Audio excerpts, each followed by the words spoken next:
आज चलतु बनैबा आमे लाउ डालमा। लाउ डालमा बनैबा किंतु विभिन्न प्रकार परिबा सेतिपाई दरकार पड़िबो नाही। केवल आपण लाउ आउ डाली को नेकी एई आइटम टी बा एई रेसिपी टी आमे प्रस्तुत करि नबा। एई रेसिपी रे 2 इन फायदा अछि, माने आपण याको चाहिले तरकारी माने ग्रेवी टाइप रो खाई परिबे, नहले डालमा टाइप रो खाई परिबे। साइड आइटम किछि दरकार पड़िबो नाही। नमस्कार, जय जगन्नाथ। मो चैनल सीजन्स एंड बाइट्स रे आपण समस्त को स्वागत जणाउछि। आउ एठी देखंतु मु नेई जाईची लाउ। आउ लाउ जेतेबेले आपण नेबे ताकू छोट साइज रो नेबे, बेसी बड़ साइज रो नेबेनी। बड़ साइज जदि आपण नेबे बुढ़ा बाहरिबो, सेति पई आपण एई परि भाबरे छोट साइज रो नेबे जहा कि कसी थिबो। एबे कोन करिबा, आमे लाउ रो दुई शेष भाग को प्रथमे काटी नबा, तापरे ताकू दुई गड़ करि नबा। एबे तारो चप्पा को सब आमे पील करिबा। लाउ को जो माने पसंद करूनांती खाइबा पई, मु खाली से माने को गोटे जिंस एटी कहि दबा पई चाहूची। लाउ देह पई बहुत हेल्दी, निहाती ट्राए करंतु। विभिन्न प्रकार रेसिपी करिके लाउ खाइबा पई देह पई अत्यंत हितकारी ए लाउ। चपा को भल भाबरे पील करि सारला परे आमे कोन करिबा, याको दुई फाळ करि नबा। एबे सेई दुई फाळ को फुणी फाळ करि नबा, ताकू सब छोट छोट पीस करिके काटी नबा। आपण चाहिले याटू छोट पीस करि परिबे, किंतु बड़ पीस करिवे नाही। एई परि भाबरे पीस गुडा को आपण रखि नेबे। आपण चाहिले लाउ को काटिबा पूर्वरु धोई पारिबे, नहले एमिति काटी सारला परे धोई नेबे। मु एठी काटिबा पूर्वरु धोई नेइथिली, आ तापरे मते काटी सारला परे एठी देखंतु मु पानी रे भल भाबरे धोई नेइची।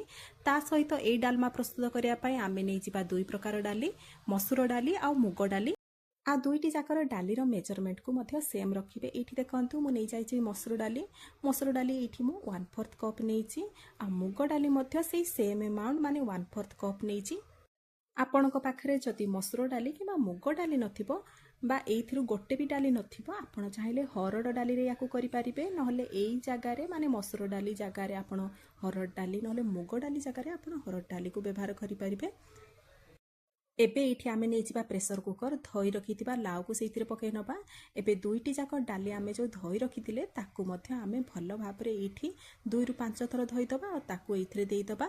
एबे सेइथिरे आमे पकै नबा दुईटी मीडियम साइज रो पाचिला टमाटो, ताकू मध्य मु एठी रफली काटिके पकैछि। एबे स्वाद अनुसार लूण दबा। मु एठी हाफ छोट चामच लूण देइछि, आ हाफ छोट चामच हळदी गुंड देइछि। एबे देई दबा आमे सेइथिरे पानी। मु एठी 3 ग्लास पानी ऐड करिछि। जेहेतु ए डाली रहिले टिके बहलिया हे जिवो, सेति पय आपण टिके एक्स्ट्रा पानी सेइथिरे ऐड करिथिबे। एबे आमे यारो लीड देई दबा, आ याको हाई फ्लेम रे आमे दुईटी सीटी आसिला पर्यंत ताको हाई फ्लेम रे आमे भलो भाबरे सिझेई नबा।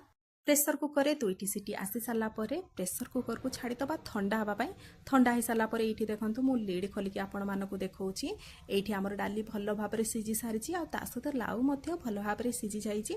जेहेतु आमे छोट छोट पीस करि नेथिले, सेति पई लाउ सिझिया पई बेसी समय लागेनी।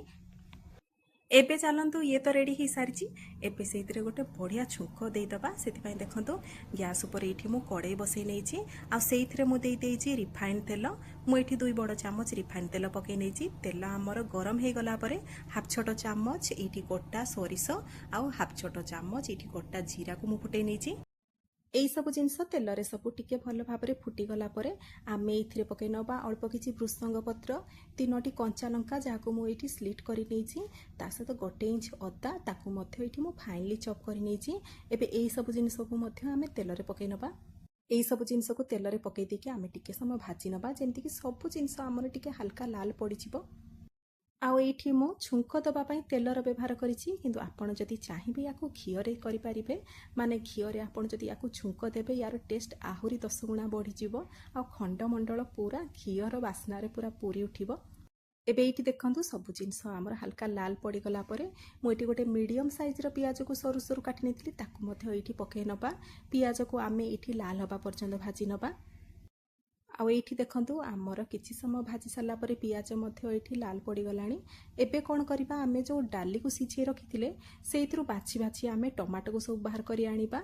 आउ एइथिरे पकै नबा। टमाटो को एई मोमेंट रे आपण बाहर करि आनिबे। आउ एइथिरे हमर छुंकरे पकै देकी ताकू भल्लो भाबरे एठी मेल्ट करि नेबे। एमिति जदि आपण करिबे, टमाटर जो गोटा गोटा अंश रहिबो नाही, ता सहित हमर टमाटो एठी भल्लो भाबरे मेल्ट हे जिवो। आ टमाटर जो खट्टा स्वादटी से मध्य भल भाबरे डालमा रे मिसी पारिबो। एबे देखंतु टमाटो हमर हल्का मेल्ट हे गला परे आमे इथरे पकै नबा हाफ छोट चामच काश्मीरी रेड चिली पाउडर। आपण चाहिले याको स्किप करि पारिबे। एबे आमे इथरे पकै नबा हेंगु। निहाती आड करेंगे आपण हेंगू हेंगू द्वारा स्वाद आउ डाइजेशन बहुत भल होता है। मुझे 3 ରୁ 4 पिंच हेंगू आड करिछि आ ताको भल भाव रे एठी मिक्स करि नेछि।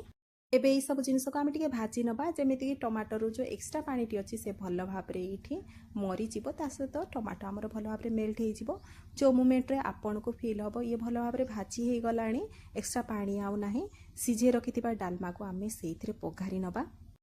आपण को यही मोमेंट लगुव आमर डालमार बेसी पानी हो जाए किंतु आपण जितेबाला या फुटई ने किसी समय रखी ने देखिए ये पूरा बहलिया हो स्वाद को आउ टे बढ़ाई ये पकई नहीं हाफ छोट चामच गरम मसला पाउडर आ सहित ये आम पकई नवा हाफ छोट चामच डालमा मसला। कौन सी भी ब्रांड्र आपण डालमा मसला को यूज करें। जदि डालमा मसला ना आपण ये हाफ छोट चामच गरम मसला ना हाफ छोट चामच ये आप सांबर मसला को आड करें। आपण पाखे यही भितर जो मसलाटी आवेलेबल थी आपड़ से अल्प किसी परिमाण ये आड करें। आउ ये देखु मुझे सब मसला पकई सारापर या मीडियम फ्लेम रे 2 ରୁ 3 मिनिट भल भाव में फुटे नहीं। आउ ये आप निजे देखिपे धीरे धीरे आमर डालमा केते बहलिया हो सारी आपड़ जिते स्टोर करेंगे ये आहरी बहलिया होती आपड़ टिके एक्सट्रा पानी यूज करेंगे जितेबाला आपड़ डालमा को सिझेबे। आउ ये जितेबाला आपड़ देखिए ये टिके गाढ़ी हो गला आपड़ ये गैस फ्लेम को बंद करदेवे ना या जदि आपड़ फुटेबे ये बेसी गाढ़ी हो एबे ये तो रेडी हो गला गैस फ्लेम को आम बंद करनवा। निहाती आपण ए वीडियो माध्यम जानि पारुथिबे ए रेसिपीटी केते सिंपल आ सहज किंतु थरे याकू बनेकी खांतु देखिबे बहुत सिंपल सहज हेइथिले मध्य आत्मा को तृप्ति दब ए रेसिपी। बास याकू रेडी हो गला परे आपण याकू गरम गरम बाढ़ी आनिबे आ याकू आपण गरम गरम भात सहित खाइबे नहले रुटी परोटा नहले पूरी सहित खाइबे आ देखिबे केते टेस्टी आ ता सहित देह पई केते हेल्दी ए रेसिपी। एबे तो मार्केट को नुआ नुआ लाउ आसुची माने बढ़िया फ्रेश कसी लाउ आसुची आपण निहाती थरे बनांतु याकू आनिकी आ केमिति लागिला यार टेस्ट आ आपणकर अनुभूति मते कमेंट माध्यम रे जणांतु। वीडियोटी भल लागिथिले लाइक टे निहाती करिवे। वीडियोटी जदि पसंद आसीतिबो सांग साथी बंधु बांधव मानक सहित शेयर करिवे। मो चैनल रे जदि नुआ आछंती कि मो चैनल को सब्सक्राइब करि नांती प्लीज सब्सक्राइब करि नेबे। फेसबुक पेज रे जदि वीडियोटी को देखुचंती पेज टी को फॉलो करि नेबे। पुणी देखा आ गोटे नुआ रेसिपी वीडियो रे। नमस्कार, जय जगन्नाथ।